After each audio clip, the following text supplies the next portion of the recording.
Kita harus ngerti ini. Jangan biasa-biasa saja. Kita yang berada di sini ini bertanggung jawab kepada 260 juta penduduk Indonesia. Kalau mau minta perpu lagi, saya buatin perpu. Kalau saudara belum cukup, asal untuk rakyat, asal untuk negara. Saya pertaruhkan reputasi politik saya. Bismillahirrahmanirrahim. Assalamualaikum warahmatullahi wabarakatuh. Selamat pagi, salam sejahtera bagi kita semuanya. Om Swastiastu, Namo Buddhaya, salam kebajikan. Yang saya hormati Bapak Wakil Presiden, para Menko, para Menteri, yang saya hormati seluruh ketua dan pimpinan lembaga yang hadir, yang tidak bisa saya sebut satu persatu. Bapak Ibu sekalian yang saya hormati,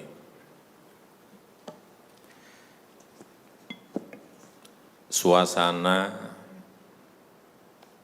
dalam 3 bulan ke belakang ini dan ke depan, mestinya yang ada adalah suasana krisis.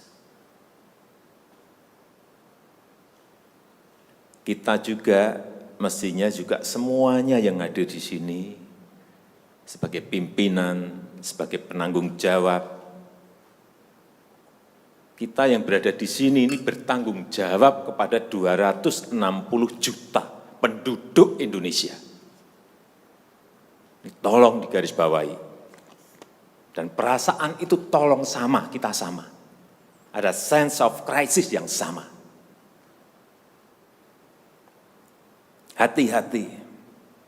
OECD terakhir sehari 2 hari yang lalu menyampaikan bahwa growth, pertumbuhan ekonomi dunia terkontraksi 6, bisa sampai ke 7,6%. 6 sampai 7,6% minusnya. Bank Dunia menyampaikan bisa minus 5%. Perasaan ini harus sama. Kita harus ngerti ini. Jangan biasa-biasa saja. Jangan linier. Jangan menganggap ini norma. Bahaya sekali kita. Saya melihat masih banyak kita yang menganggap ini normal. Nah, kalau saya lihat Bapak, Ibu, dan saudara-saudara masih ada yang melihat ini sebagai sebuah masih normal, berbahaya sekali. Kerja masih biasa-biasa saja. Ini kerjanya memang harus ekstra luar biasa, extraordinary. Perasaan ini tolong sama. Kita harus sama perasaannya, kalau ada yang berbeda satu saja sudah berbahaya. Jadi tindakan-tindakan kita, keputusan-keputusan kita, kebijakan-kebijakan kita, suasana adalah harus suasana krisis. Jangan kebijakan yang biasa-biasa saja, menganggap ini sebuah kenormalan. Apa-apaan ini? Mestinya suasana itu ada semuanya. Jangan memakai hal-hal yang standar pada suasana krisis. Manajemen krisis sudah berbeda semuanya mestinya. Kalau perlu kebijakan perpu, ya perpu saya keluarkan. Kalau perlu perpres saya keluarkan. Kalau saudara-saudara punya peraturan Menteri Keuangan, keluarkan untuk menangani negara, tanggung jawab kita kepada 267 juta rakyat kita.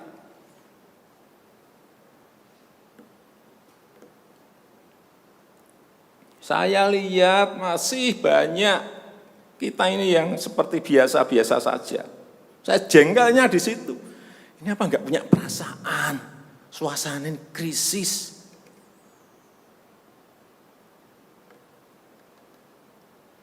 Yang kedua, saya perlu ingatkan belanja-belanja di kementerian.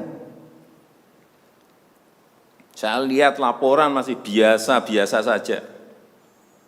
Segera keluarkan belanja itu secepat-cepatnya, karena uang beredar akan semakin banyak, konsumsi masyarakat nanti akan naik. Jadi belanja-belanja kementerian tolong dipercepat. Sekali lagi, jangan menganggap ini biasa-biasa saja. Percepat, kalau ada hambatan, keluarkan peraturan menterinya agar cepat. Kalau perlu perpres, keluarkan perpresnya. Untuk pemulihan ekonomi nasional, misalnya saya berikan contoh, bidang kesehatan, itu dianggarkan 75 triliun. 75 triliun. Baru keluar 1,53%, coba. Uang beredar di masyarakat kerem ke situ semua. Segera itu dikeluarkan dengan penggunaan-penggunaan yang tepat sasaran, sehingga men-trigger ekonomi. Pembayaran tunjangan untuk dokter spesialis, untuk tenaga medis, segera keluarkan. Belanja-belanja untuk peralatan, segera keluarkan.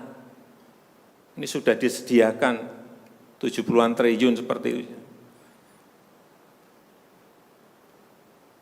Bansos yang ditunggu masyarakat, segera keluarkan. Kalau ada masalah, lakukan tindakan-tindakan lapangan.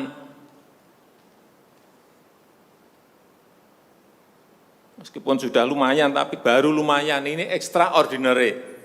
Harusnya 100%. Di bidang ekonomi juga sama. Segera stimulus ekonomi bisa masuk ke usaha kecil, usaha mikro. Mereka nunggu semuanya. Jangan biarkan mereka mati dulu baru kita bantu, nggak ada artinya.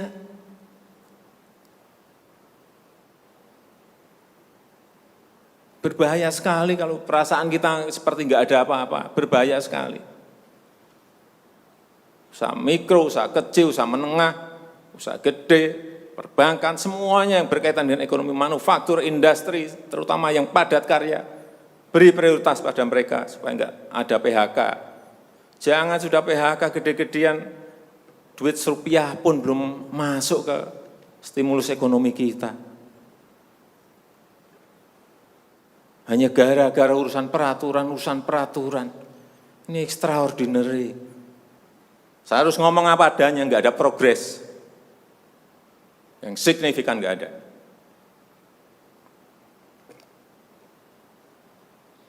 Kalau mau minta perpu lagi, saya buatin perpu.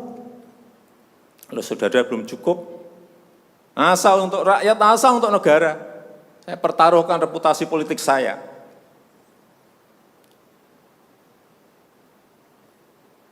Sekali lagi tolong ini betul-betul dirasakan kita semuanya. Jangan sampai ada hal yang justru mengganggu. Sekali lagi, langkah-langkah extraordinary ini betul-betul harus kita lakukan. Dan saya membuka yang namanya langkah, entah langkah-langkah politik, entah langkah-langkah kepemerintahan akan saya buka. Langkah apapun yang extraordinary akan saya lakukan. Untuk 267 juta rakyat kita, untuk negara. Bisa aja membubarkan lembaga, bisa aja reshuffle, udah kepikiran kemana-mana saya. Entah buat perpu yang lebih penting lagi, kalau memang diperlukan, karena memang suasana ini harus ada. Kalau suasana ini tidak, Bapak Ibu tidak merasakan itu, sudah. Artinya tindakan-tindakan yang extraordinary keras akan saya lakukan. Saya rasa itu yang bisa saya sampaikan pada kesempatan yang baik ini. Saya betul-betul minta pada Bapak Ibu dan saudara-saudara sekalian mengerti, memahami apa yang tadi saya sampaikan. Kerja keras dalam suasana seperti ini sangat diperlukan. Kecepatan dalam suasana seperti ini sangat diperlukan. Tindakan-tindakan di luar standar saat ini sangat diperlukan dalam manajemen krisis. Kalau sekali lagi, kalau payung hukum masih diperlukan, saya akan siapkan. Saya rasa itu yang bisa saya sampaikan. Terima kasih. Assalamualaikum warahmatullahi wabarakatuh.